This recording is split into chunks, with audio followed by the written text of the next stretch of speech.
I'm Kevin Price with your Price Point Edition. Do want to remind you to check me out on the Price of Business radio show on Business Talk 1110 a.m. in Houston, also at priceofbusiness.com, and also at our national news website, usdailyreview.com. I'm here with your Price Point Edition. I want to talk to you about those weapons of mass destruction that Iraq had. Recently, the last month in Iraq is one of the deadliest months that has taken place in years. I think I heard 700 plus killed in Iraq, largely due to the fact that the United States is no longer there and complete pandemonium has replaced the U.S. presence there.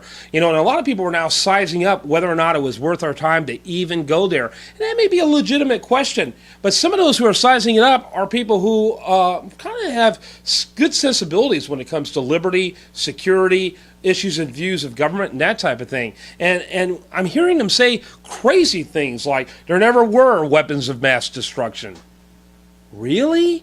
You know, and even people who were involved in making the case that there were weapons of mass destruction in Iraq are beginning to question whether or not those weapons of mass destruction were there. First of all, let's define a weapon of mass destruction. What it is a weapon with the capability of killing many people at one time. Now the new narrative is that somehow they were talking about nuclear weapons. No, they weren't talking about nuclear weapons. To the best of our ability, they still haven't got nuclear weapon capability, and the evidence of that is that the Middle East is still there.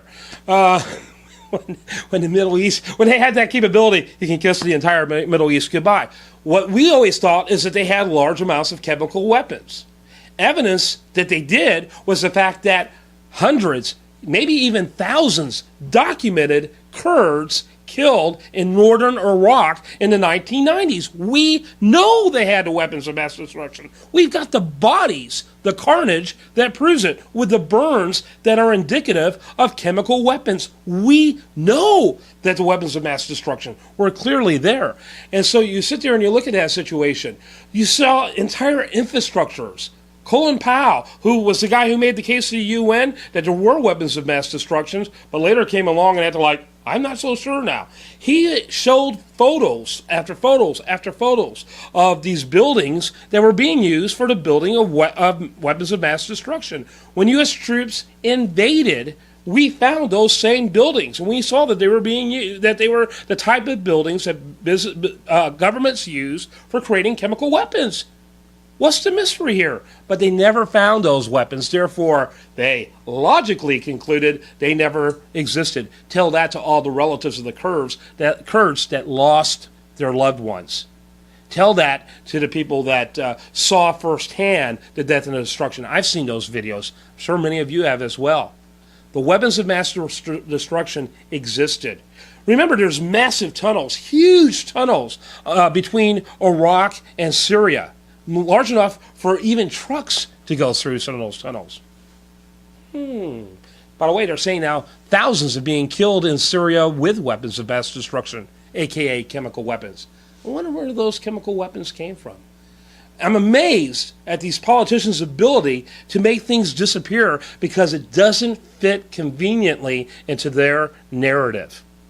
That's what they're doing. It doesn't fit in their narrative anymore, and so they're making these weapons of mass destruction disappear. Kind of similar to how Iran looks at the Holocaust. Well, that never happened.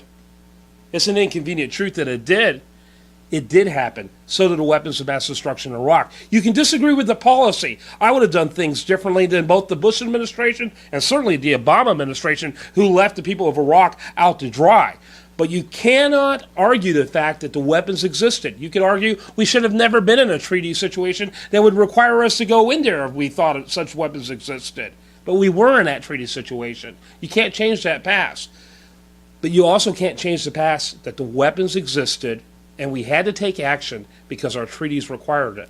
And so we need to be honest, intellectually honest, when we look at the history of international affairs, because I tell you right now, we can lie about chemical weapons, we can lie about the Holocaust, or anything else that doesn't conveniently fit our narrative. I'm Kevin Price. That's my Price Point Edition. I'd like to get your opinion.